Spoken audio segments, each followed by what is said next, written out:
हैं दुकानदारों से कि जहाँ आपकी शटर है, जहाँ एक्चुअल आपकी रजिस्ट्री कहाँ तक की है वहाँ तक रखें, आप शेष खाली कर दें। मास्टर प्लान क्या रहेगा? मास्टर प्लान तो अभी ऐसा कुछ नहीं है, केवल हम तो ये चाह रहे हैं कि जहाँ तक उनकी जगह है नाली से नाली तक क्लियर होना चाहिए। तो पूर्व में कार्रवाई चलेगी या फिर जो मूर्ति रखी है उन पर भी कार्रवाई होगी? अभी तो केवल हम गुना नगर पालिका की बात कर रहे हैं। और भाई साहब लगातार देखा गया कि गुना में कितनी दुकानें और जो लक्ष्मीगंज में देख रहे हैं कि जो कुछ शटरें लगाई गई हैं वो कितनी गिनती में है?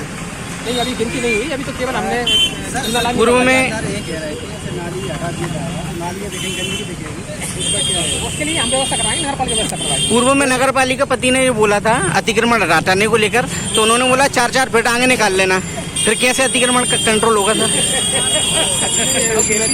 इस बारे में तो मैं कुछ नहीं कह पाऊंगा। जी भाई साहब। 4-4 फीट उन्होंने बोला था कि आप निकाल सकती हैं छज्जे। अरे भाई साहब, नगर पालिका अध्यक्ष पति ने बोला था दुकानदारों से कि आप 4-4 फीट छज्जे निकाल सकते हैं, अब कैसे अतिक्रमण कंट्रोल होगा सर? नहीं, छज्जे की तो मेरी भी जानकारी नहीं है, मैं बताऊंगा, लेकिन हमें अतिक्रमण तो हटाना है। शहर के बीचों बीच अतिक्रमण हो रहा है, लगातार दुकानदार अतिक्रमण कर रहा है और आप भी देख रहे हैं, फिर भी कार्रवाई नहीं होती, क्यों? कार्रवाई हो रही है निश्चित। अतिक्रमण हमले को वापस भागना पड़ा था साहब। परसों शुरू है कार्रवाई, तो सबसे पहले लक्ष्मीगंज की कार्रवाई होगी। इधर से नगर पालिका आपके पास आई है, क्या भाई साहब नगर पालिका की टीम आई है और कलेक्टर साहब के द्वारा आदेश भी निकल जा रहा है नगर अतिक्रमण हटाने का, क्या पूरा मामला है? आज टीम के साथ आप घूम रहे थे। मामला ये है कि मेरी अभी परसों 4 तारीख को माननीय तहसीलदार साहब गैरवा जी से बातचीत हुई थी, सीएमओ साहब से बातचीत हुई थी और अतिक्रमण को लेके उनका उनसे कहना था कि व्यापारी स्वेच्छा से अपना अतिक्रमण हटा ले। तो हमारा भी कहना है कि शहर सुधार में हम प्रशासन के साथ हैं, हम भी चाहते हैं कि शहर में अतिक्रमण ना हो, लेकिन अनावश्यक हमारे किसी व्यापारी की आर्थिक हानि ना हो, किसी को समस्या का सामना ना करना पड़े। हम अगर अतिक्रमण हटाते हैं तो अतिक्रमण में हमें कोई परहेज नहीं है, लेकिन अतिक्रमण सबका हटे, एक साथ कार्यवाही सब पर हो।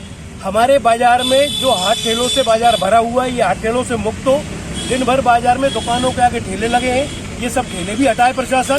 सब्जी फल वाले अपना व्यापार कर रहे हैं, इन्हें 11 बजे तक की अनुमति दी जाए, 11 बजे के बाद ये अपना व्यापार सब्जी मंडी में जाकर करें। जैसे देखा जाता है दुकानदार और ठेले वाले पैसे लेके आगे लगवाते हैं। नहीं, बिल्कुल हमें नहीं पता है ये कि दुकानदार पैसे ले रहे हैं, लेकिन जब ठेले हटाएगी नगर पालिका तो पैसे क्यों देगा कोई? हम यही कह रहे हैं कि हमारी सहमति से हो या असहमति से हो, आप सबको हटाइए। चूंकि आप व्यापारी बड़े बड़े नेता है, क्या नगर पालिका कार्रवाई करने में सक्षम होगा? क्यों नहीं होगी? प्रशासन सबको एक नजर से देख रहा है और हम प्रशासन के साथ तभी है जब प्रशासन हमारी बात सुन रहा है। चूंकि आप प्रशासन का सहयोग करेंगे। व्यापारी कार्यवाही अगर कहीं पक्षपातपूर्ण होगी तो हम प्रशासन के साथ नहीं है। चूंकि आप व्यापारी संघ के मुखिया हैं, पूर्व में भी अतिक्रमण की मुहिम चली है और आपने सब दुकानदारों को स्वेच्छा से अपना अपना अतिक्रमण हटाने की बात कही थी, मगर कोई सुधार अभी तक तो देखा नहीं है। तो अब क्या उम्मीद जताई जाए, क्या आपका निवेदन आपके दुकानदार स्वीकार करेंगे? देखिए, मैं आपको एक बात स्पष्ट शब्दों में बता दूं कि दुकानदार अतिक्रमण नहीं करता, मजबूरी करवाती है। हमारी दुकान के आगे कोई ठेला खड़ा है, हमारी दुकान दब जाती है तो हमें अपना सामान मजबूरन बाहर रखना होता है। आज बगल की दुकान पे ठेला लगा तो मेरी दुकान का बोर्ड और मेरी दुकान दब जाती है तो मेरा सामान मैं बाहर रख लेता हूँ। एक को देख के एक सामान बाहर रखते हैं। अगर नगर पालिका ठीक से कार्रवाई करेगी, प्रशासन कार्यवाही पक्षपातपूर्ण नहीं करेगा तो मैं गारंटी लेता हूं कि दुकानदार कोई अतिक्रमण नहीं करेगा। शहर में अतिक्रमण के नाम पर जो मुख्य मुद्दे हैं उन पर न कार्रवाई होती है, महज एक औपचारिकता करके अतिक्रमण खत्म हो जाता है, जिससे छोटे लोगों को भी परेशानी होती है। क्या मुख्य जो अतिक्रमण की वजह है उन पर ठोस कार्रवाई होगी? नहीं, सब पे कार्रवाई होगी। और हम अगर मान लो कोई गलत करता है तो मैं खुद, हमारे व्यापारी अगर गलत करते हैं तो मैं उनके साथ नहीं हूँ, मैं प्रशासन के साथ हूँ। लेकिन अगर व्यापारी का नुकसान होता है तो हम नुकसान सहन नहीं करेंगे, कोई नुकसान किसी तरह का ना करें। आपने कहा हाट ठेले और